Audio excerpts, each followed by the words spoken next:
Start. महोदय, आज के युग में बिना शिक्षा के कोई भी व्यक्ति अधूरा है। अतः प्रत्येक व्यक्ति का शिक्षित होना अनिवार्य है। यदि वर्तमान समय में हमारे देश का प्रत्येक व्यक्ति शिक्षित हो जाए तो इस देश में दूसरी समस्या अपने आप समाप्त हो जाएंगी, जैसे जनसंख्या, बेरोजगारी, आतंकवाद, अनुशासनहीनता, अपराध आदि। पैरा। वर्तमान में जो शिक्षा प्रणाली चल रही है वह अंग्रेज़ों के ज़माने से चली आ रही है। उसमें अभी तक विशेष सुधार नहीं किए गए हैं। यह शिक्षा पद्धति केवल अंग्रेज़ों ने सिर्फ क्लर्क पैदा करने के लिए शुरू की थी, जो कि आज भी वैसी ही है। विराम। इस शिक्षा पद्धति का श्रेय लॉर्ड मैकाले को जाता है, जिन्होंने उच्च पदों के लिए अंग्रेज़ों और निम्न स्तर के पदों के लिए इस प्रकार की शिक्षा पद्धति अपनाई कि भारतीय उच्च पदों के लिए तैयार न हो सके। यह प्रणाली आज तक विद्यमान है और इस प्रकार हम देखते हैं कि हमारे देश में प्रतिवर्ष तकनीकी शिक्षा से युक्त इंजीनियर और चिकित्सकों की अपेक्षा क्लर्क कई गुना बनते हैं। इस संबंध में एक तथ्य साफ है कि हमारे देश की आधी से ज़्यादा जनसंख्या गरीबी में जी रही है। अतः तकनीकी शिक्षा महंगी पड़ती है और इसी कारण क्लर्क ज़्यादा बनते हैं। पैरा। आज की हमारी शिक्षा प्रणाली का मुख्य दोष है कि शिक्षा पद्धति व्यवसाय उन्मुख नहीं है। यदि शिक्षा पद्धति को व्यवसायोन्मुखी बनाया जाए तो इस देश की कायापलट हो जाए और वह America, Japan, Germany, France, Britain आदि देशों की श्रेणी में गिना जाने लगे। उदाहरणार्थ, यदि आज एक विद्यार्थी को मैट्रिक की परीक्षा उत्तीर्ण करने के पश्चात या स्कूली समय से ही व्यवसायोन्मुखी किसी कार्य में दक्ष किया जाए तो उसकी शिक्षा स्नातक स्तर की समाप्त होते ही वह उस कार्य विशेष में दक्ष होने के कारण वह अपना स्वयं का रोजगार प्रारंभ कर सकता है। इस संबंध में सरकार ने प्रयास भी किए और कई योजनाएं भी शुरू की गई है, जैसे इंदिरा गांधी स्वरोजगार योजना, जवाहर रोजगार योजना।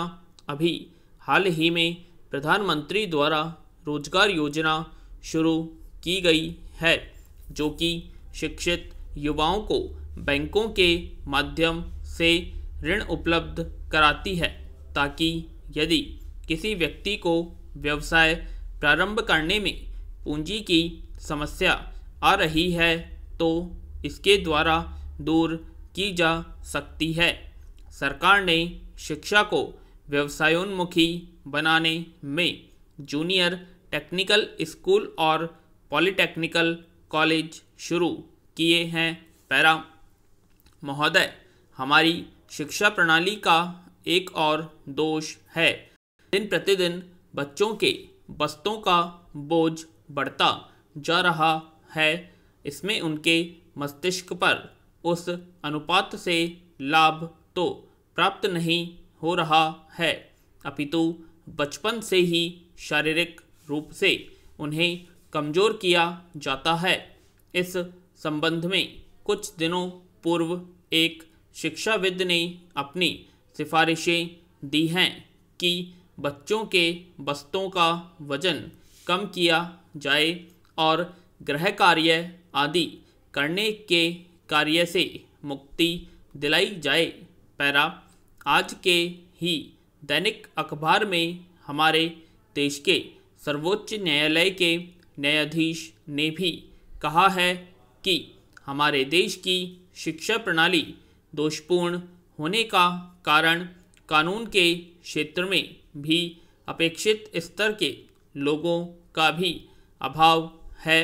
विश्व में सभी देश किसी न किसी प्रकार की समस्या से ग्रसित होते हैं और समस्या को हल भी किया जाता है।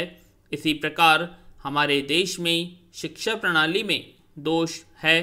इस संबंध में इसे दूर करने का प्रयास किए भी जा रहे हैं। जैसे आजकल कई स्कूलों में टंकण, कंप्यूटर आदि की शिक्षा दी जाती है।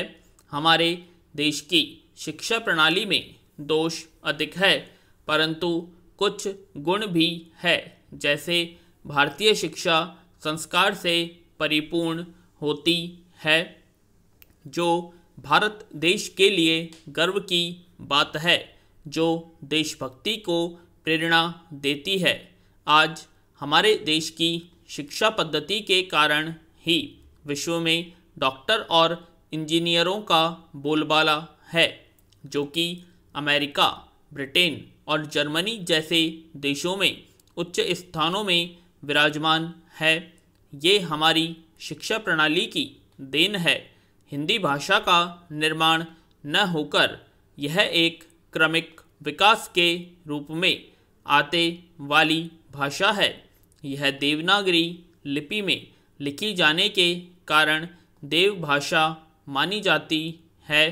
प्राचीन काल से प्रचलित संस्कृत भाषा से अधिकांश भाषाएं उत्पन्न हुई हैं, परंतु जहाँ तक हिंदी का प्रश्न है, वह संस्कृत का ही एक सुधारा हुआ रूप है।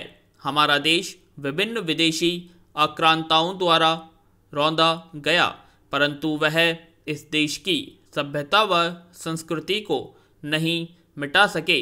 इसका श्रेय यदि किसी चीज़ को जाता है तो वह है हमारी हिंदी भाषा, जो कि प्रत्येक भारतवासी के मन में अपनी गहरी पैठ बनाए हुए है।